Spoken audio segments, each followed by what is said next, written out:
Hi, my name is David, and I have an alter.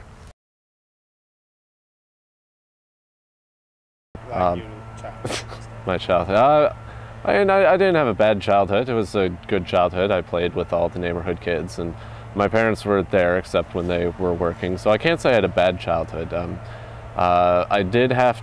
I was a big reader as a kid, so I spent a lot of time alone, just sort of doing my own thing whenever I wasn't out playing with the other kids. And especially around fourth grade, we moved, and so I started. Left all my friends and started doing a lot more things on my own, as opposed to before I had a lot of friends. Now I didn't have a lot of friends, and that sort of continued on until middle school. So there was a good 3-year period in my childhood where sort of, I guess I was a loner, but not really a loner. But I mean, there's no severe psychological problems in my childhood. I was never abused or, locked in a car for 12 hours or anything like that. So I guess on the whole, I'd say I had a relatively normal childhood.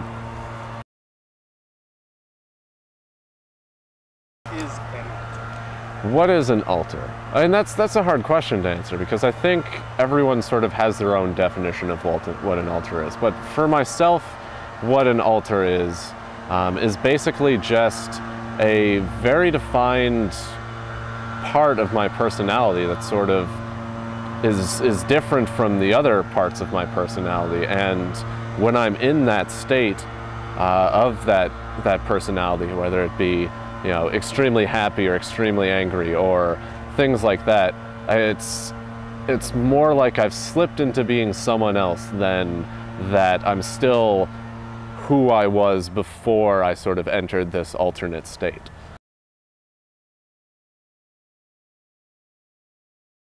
When did I first realize I had an alter? I first realized I had an alter, I would say, the summer of my senior year of high school, which technically would have been after graduation and going into my freshman year.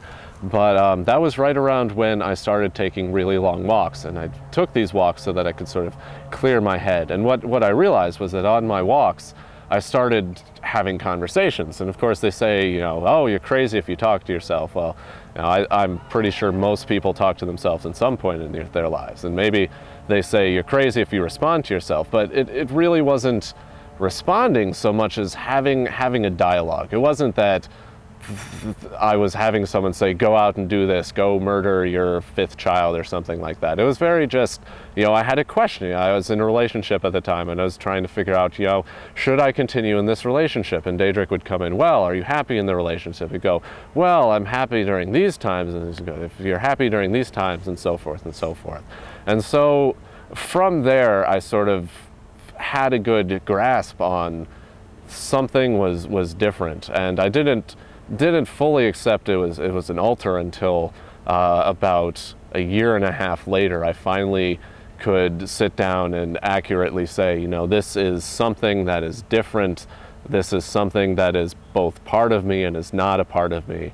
And sort of that was the initial acceptance of Daedric and sort of having to modify my life to reflect this new discovery about myself. What do you have? How many alters do I have? I personally have 4 alters that I'm aware of. And of course, there's always the chance that there's either some that I've had and have forgotten about, or a new one could come about simply out of necessity. The me that's speaking right now, you could call the conglomerate. It's in a way, it's the David personality, but it's also the Daedric personality, and that's why I've sort of integrated my name to include both, is because those are my main 2 personalities, and those are the 2 that are kind of most both comfortable with each other and at odds with each other. Daedric is very protective and very strong, whereas David is very carefree and sort of goes about doing what he wants without really thinking about the consequences. And that's why Daedric will have to step in and say, no, you shouldn't do that, that's a bad idea. And it's also a spiritual thing. Daedric, for me, is a very wolfish personality, and so it's part of a spirituality that I subscribe to, and I certainly don't think everyone has to, but it basically dictates that I have 2 souls that are sort of interacting at the same time, and there's no clear separator because they're 2 souls, but they're also 1 soul. And so they're 2 parts, but they're also one whole. And then I have two others, at least right now, that I'm aware of. The third is, I just call it the submissive self.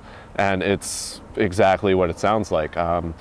When my submissive self sort of kicks in, I get very withdrawn. I don't talk a lot unless it's through writing. And when it is through writing, it's a very formal and structured style. It's very carefully planned, and each word is carefully chosen for that effect that the submissive is going for, which is simultaneously telling someone everything I want to say without actually saying anything, so that if they say, oh, what are you talking about? I can say, no, that's not what I meant at all.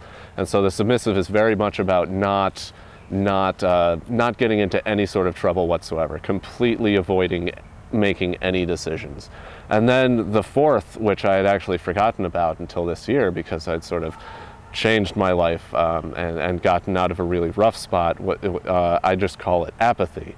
And apathy is, again, exactly like it sounds. It's very apathetic. I speak very monotone, which is kind of different for me. I mean, I'm not all over the place with my voice, but I at least try to do some fluctuations of volume and tempo and whatnot. Apathy is just very, I'm here and the rest of the world is passing around me, but I don't care about it. And if the world's going to go do its thing, that's fine. I'm just going to sit here and be pissed off, because that is my pissed off personality. Rather than flying into huge rages, I just get really apathetic.